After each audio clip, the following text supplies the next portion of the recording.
Resan adalah pohon-pohon besar yang berumur ratusan tahun. Namun tidak semua pohon besar adalah resan.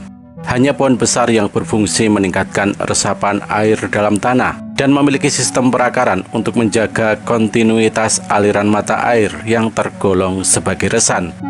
Umumnya, resan mempunyai ciri-ciri akar tunggang yang dalam, akar serabut yang banyak, tajuk lebar dan rimbun, tanaman berumur panjang, dan selalu hijau dan mempunyai stomata lebih sedikit. Beberapa resan yang lazim ditemukan di Indonesia antara lain pohon ara atau beringin, pohon trembesi, pohon jambu alas, pohon gayam, pohon randu, pohon timoho, pohon asem, pohon kepuh, dan pohon bulu. Peran resan tidak terbatas pada konservasi sumber mata air secara vegetatif. Akar resan tak sekedar menyimpan air, tapi juga hikayat budaya setempat. Babat peradaban manusia di berbagai belahan dunia jamak berawal dari sebuah pohon besar. Resan juga muncul dalam literatur agama-agama besar dan mempengaruhi lakon kehidupan raja, ratu, kesatria, hingga rakyat jelata.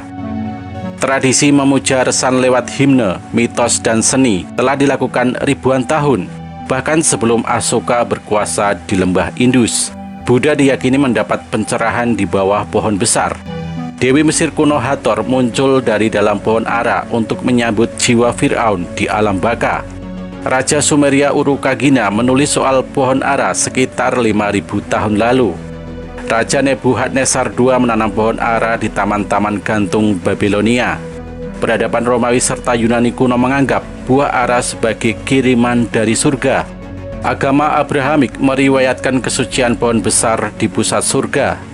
Di Barbados, pohon beringin adalah pemandangan pertama yang dilihat oleh Pedro e Campos, seorang penjelajah Portugis, saat kapalnya mencapai pulau tersebut di tahun 1536. Di Indonesia, pohon beringin menjadi salah satu simbol lambang negara. Resan tidak hanya merekam sejarah manusia, ia juga berperan aktif membentuknya, memperkaya, bahkan menghancurkan kehidupan. Kekeringan berkepanjangan membawa akhir cerita peradaban kuno lembah Indus. Pohon beringin pencekik merayap dan mendominasi landscape reruntuhan. Akarnya mencerabut, membelah batuan, dan membenamkan tembok. Hal yang serupa menimpa kuil Angkor di Kamboja. Letusan anak Gunung Krakatau pada tahun 1883 meluluh lantahkan denyut kehidupan bumi manusia. Pohon beringin yang muncul kembali dari lava yang mengering berperan penting dalam mendorong terbentuknya hutan seperti sedia kala dan menghidupkan kembali yang telah lenyap tak bersisa. Resan adalah pilar utama sumber daya kehidupan. Layaknya pilar jembatan, jika resan hilang, maka runtuhlah peradaban manusia. Bumi Gunung Kidul memiliki ribuan resan yang tumbuh di pinggir sumber air, sendang, kali, telaga, juga tempat-tempat wingit atau sakral. Naas tak terhitung jumlah resan yang dibiarkan mati bahkan dibunuh oleh manusia rakus. Padahal resan-resan itu telah hidup dan menghidupi jauh sebelum desa ditempati manusia. Seringkali resan menjadi nama sebuah tempat yang akhirnya menjadi tenger atau penanda sebuah dusun atau desa. Misalnya di Yogyakarta terdapat desa atau wilayah bernama Bejiharjo, Bulu, Kedungpoh, Ngeringin Sari, Gayam, Cangkringan, Pakem, ataupun Timoho. Jika ditelusuri, terdapat resan dengan nama yang sama di suatu tempat atau satu waktu. Melansir dari komunitas Resan Gunung Kidul, resan merupakan bahasa tutur harian yang berawal dari kata wreksan, yaitu wreksan yang berarti pohon dan imbuhan an. Dalam dialek keseharian itu, kata wreksan berubah menjadi resan untuk memudahkan para penuturnya. Kata wreksa memiliki kedekatan dengan reksa yang bermakna jaga. Oleh sebab itu, resan seringkali dihubungkan dengan perannya bagi manusia dan lingkungan, yaitu pangreksa yang berarti penjaga dan ngreksa yang berarti menjaga. Secara fisik, resan adalah penjaga sumber air. Ribuan tuk atau sumber air dan ratusan telaga yang tersebar di Gunung Kidul menghidupi masyarakat selama berabad-abad. Beberapa telaga alami dan sumber air asri yang dimanfaatkan oleh warga Gunung Kidul adalah Telaga Winong, Sumber Ponjong, dan Sumber Gedaren. Setiap hari warga sekitar datang untuk mandi, mencuci, memancing maupun sekedar bersantai dan bercengkerama. Di sekitar telaga dan sumber air tersebar pohon-pohon resan penjaga, entah itu beringin, kelumpit, jambu kelampok, winong, ataupun lainnya. Secara batin, resan adalah penjaga babadan ngelmu luhur.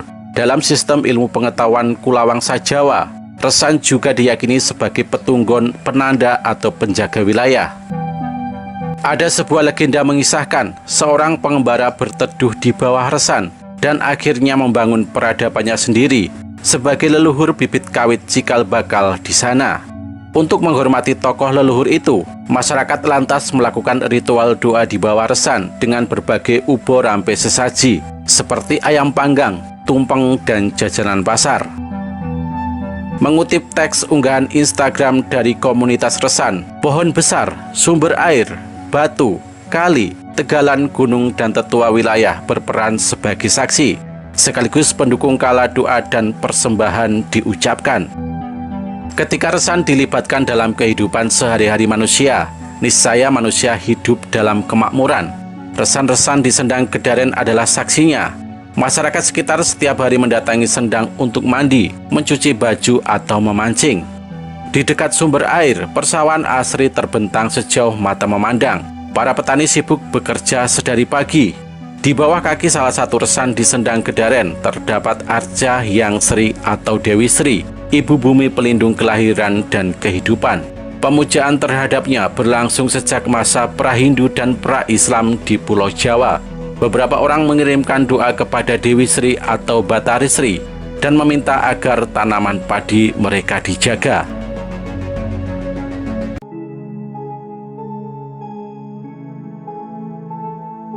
Tak dapat dipungkiri bahwa mitos keangkeran dan kesakralan yang menyelimuti resan-resan justru menjadikan mereka lestari dan tak terjamah selama ratusan tahun. Pelan-pelan saat ini ingatan tentang kesakralan dan penghormatan pada resan mulai memudar. Ritual suci yang dilakukan masyarakat setempat setiap tahunnya terkadang terkesan rutinitas seremonial dan hanya untuk menarik minat turis belaka. Meskipun di beberapa resan terpasang sesajen dan kain mori yang membelit sebagai perlambang penghormatan, tak banyak masyarakat yang benar-benar memikirkan nasib resan di masa depan. Resan tua dibiarkan mati oleh masyarakat tanpa menyiapkan penggantinya. Topografi Gunung Kidul yang didominasi batuan kapur putih menciptakan problematika menahun. Pada musim kemarau, debit air Sungai Oyo jauh menurun, sehingga sebagian masyarakat kesulitan mendapatkan air. Pasokan air bersih harus dilakukan dengan menyalurkan dari tangki air yang harganya relatif mahal. Saat tiba musim penghujan, timbul bencana banjir dan tanah longsor. Eksplorasi pembangunan sumur bor yang mengesampingkan upaya pelestarian sumber air menambah pelik permasalahan hidrologis kawasan Gunung Kidul. Keberadaan sumur bor, PAMDUS atau PAMDES, membuat banyak warga mulai meninggalkan penampung air hujan dan telaga hingga membiarkannya terlantar. Banyak resan ditebang dan sumber air sengaja dirusak untuk kepentingan komersial. Cerita tutur di Seneng mengatakan bahwa tempat yang sekarang menjadi Balai Dusun Seneng dulunya adalah sebuah pasar yang menjadi cikal bakal Pasar Argosari Wonosari. Seusai ditulisnya babat alas Nongko Doyong, pemukiman ramai tercipta dan pasar Kawak akhirnya dipindah ke pusat kota Wonosari. Konon proses pemindahan ini diperintahkan oleh Ingkang Jumeneng Kaping 7. Kawasan Sendang Kemuning dibangun oleh Keraton Yogyakarta sekitar tahun 1951 sebagai lokasi ritual. Dulunya cungkup bangunan memiliki penanda yang sekarang sudah hilang. Kini bangunan rusak dan tak terawat, senasib dengan resan yang diabaikan.